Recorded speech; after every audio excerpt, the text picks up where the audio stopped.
Scotiabank Arena, outside of the bubble that the athletes are playing in, and stick handle the ball, bring a couple signs with us, or go outside the COVID testing center and walk by with a couple signs saying fake testing, or I don't know, just wherever you are. Like I keep signs in my car. The stickers on my car, that's another thing. Once again, there's so many people that are like approach me, be like, I know, I agree with you, that's amazing, can I take a picture? Yeah, and I sell them a sticker. So, like, these things work big time in terms of spreading the word.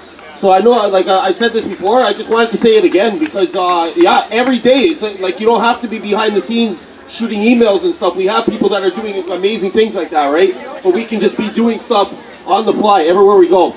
So, yeah, let's keep it going. I got stickers too, so come up if you want to buy one. Exactly what he said. Okay, thank you, Paul. Next up, we have Kieran. Hey, thanks, Colin. You listen to what's happening in the news with Australia just becoming an outright police state. It's not even hidden anymore. Over 300 deaths.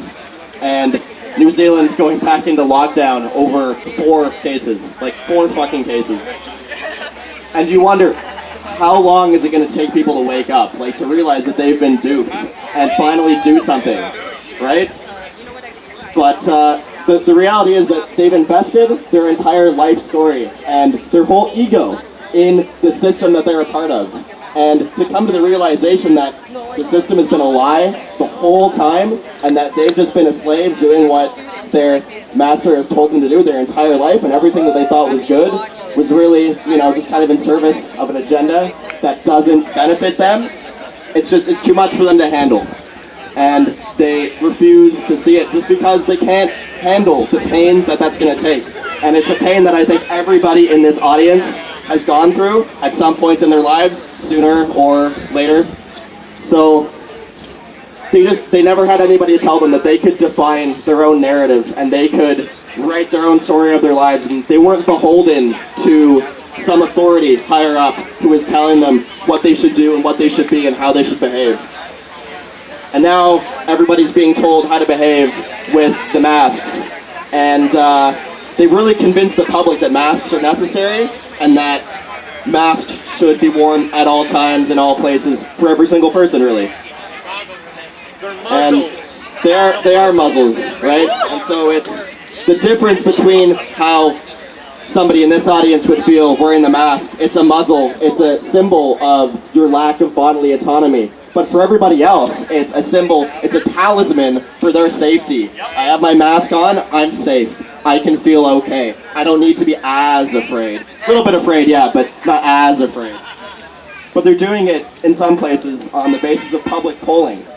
And if you look at public polling, for instance, there's a poll that gets done every 2 weeks in 5 Western countries. Never forget the beepings. You never forget that. Yeah. Woo! Let the people hear you, Toronto!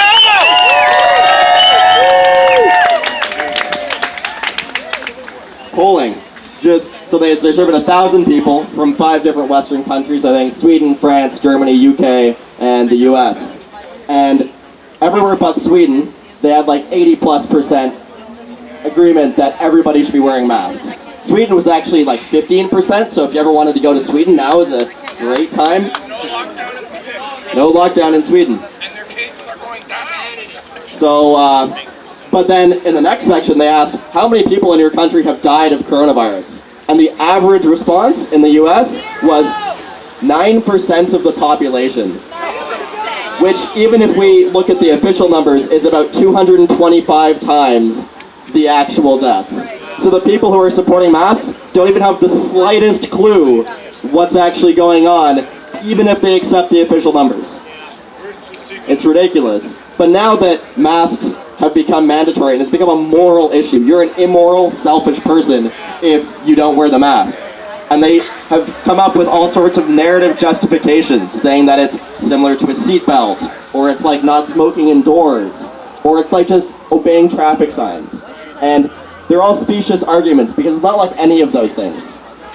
The mainstream narrative with masks is that they help protect other people. So immediately, it's not like a seatbelt. A seatbelt supposed to protect yourself, but I do think that people should have a choice about whether they want to wear it. If they do get injured, I think that should be on them. They shouldn't make anybody else pay for the decisions they make. And so, if I could sign a form saying, I waive the right to all free medical treatment for COVID, I just don't have to obey any of these bullshit orders, I would sign that in a second.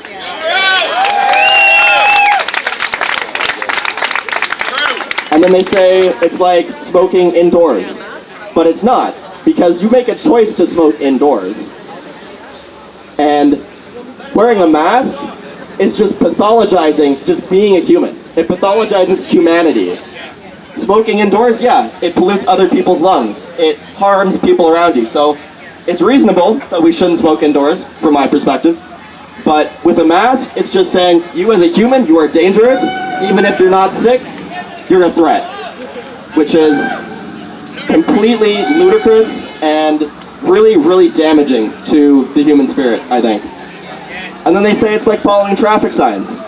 But when you're in a car, you've left the human ecosystem, now you're in the traffic ecosystem. And we didn't evolve to drive cars, and so we need help. And it's a distributed system where everybody needs to follow certain regulations to ensure that it flows smoothly, because it's something totally new. Cars haven't been around for thousands of years, they've been around for 100 years. Whereas we have an immune system that's evolved over millions of years, and we have a behavioral immune system that keeps us away from things that we know that can cause sickness. So we need to not accept the frame that society and the people around us are pushing. We need to assert our own frame. Wherever we go, we need to behave as though there is no pandemic. Because there is none.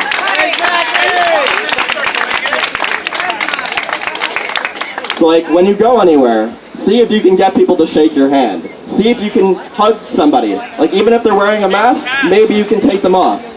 I was at a gym a few days ago, and one of the employees have to wear masks, but eventually he took off his mask and started working out with us a little bit. And I just told him, you know, it's great to see your face. And he smiled at me. He was really happy to hear that. And at the end of the day, I gave him a hug. So it's just embodying the behavior that we want everybody else to exhibit. Because that's what everybody does. They see you not wearing a mask and they shame you, they glare at you, they make snide comments. We need to do the opposite of that. And whenever we see somebody not wearing a mask, not taking this seriously, behaving like a human being, we need to reward them with some positive reinforcement. All right, thank you.